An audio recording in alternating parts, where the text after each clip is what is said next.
So it's about 4:30 in the morning. This is my first in-person YCS. We're just approaching the airport. Drove for 2 hours to get here. So yeah, this better be worth it.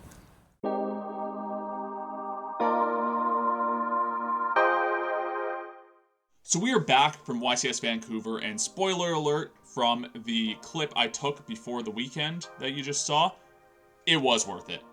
100% worth it. I walked into that event with a goal of going into day two. So I think even with an X3 record, you can do that. It was top 128 players at the end of day one, but we made it into day two.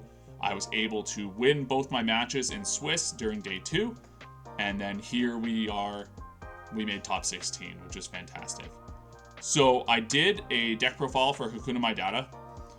That's where this came from. So here's the deck list. Mostly they got one thing incorrect here, but if you want to watch the explanations of why I picked certain cards, you'll find that, as well as a limited what I would have swapped out. Now that I've had like the 5-hour plane ride plus like 2 extra days to think about it, there are a few more swaps that I would make. So I'm going to go over those right now, and then we're going to move on to talking about the event itself. So, changes I would have made for this specific event, and this holds true probably for the next week or two. It depends what happens in the next YCS in Cancun this weekend. So I would say the thing that got incorrect on the deck list is I only played one copy of Regained. I didn't play two. I don't think two would have been fantastic. So if you're gonna net deck this, at least don't copy that part, please. The only other thing I would have done, I would have swapped. I talked about swapping the Eclipses and the Moons, and then swapping the Imperms and the Nibiru's. The last thing I would have done is I think I would have cut the Drolls. Like, going into the format, I thought Droll and Lockbird was going to be just a very good card. Like, it hits the mirror.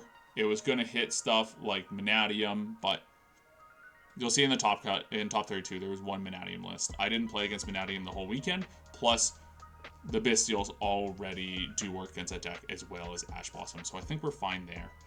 What I would have played instead, I would have played 2 Fantastical Dragon Phantasme and 1 more copy of Bystial Druid Worm. The Phantasmes would be for Unchained, which, as you saw, took up the majority of Top Cut, and it converted really well once it hit Top Cut, compared to everything else. Because, yeah, I think top 4 was 3 Unchained and 1 Pearly.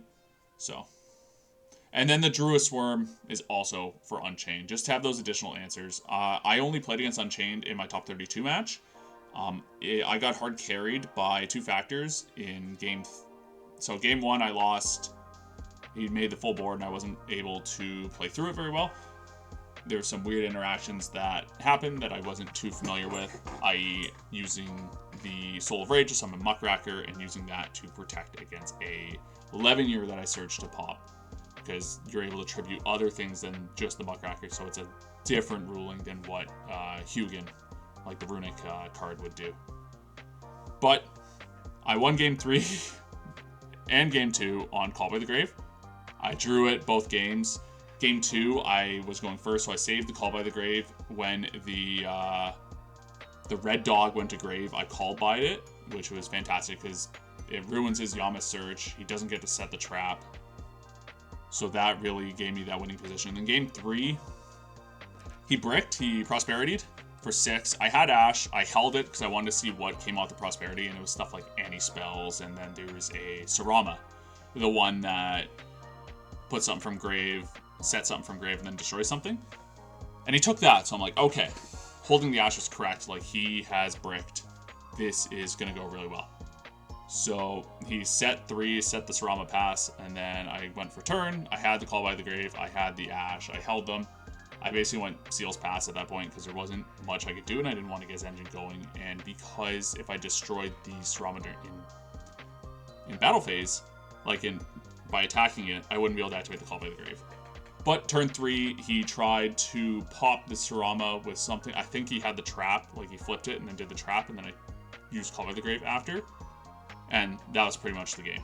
The other thing too, because he booked like my normal summon stuff, so to finish out the game, essentially he revealed a Nib when I only summoned 4 times because he thought flip summons count for nib, but they don't. And that's where I was able to, essentially with knowledge I shouldn't have had, play under nib, deal 78 damage because I had like 2 Bystials and Red MD, and then just pass there. And then there was not much he was able to do, and that's how I was able to take top 32.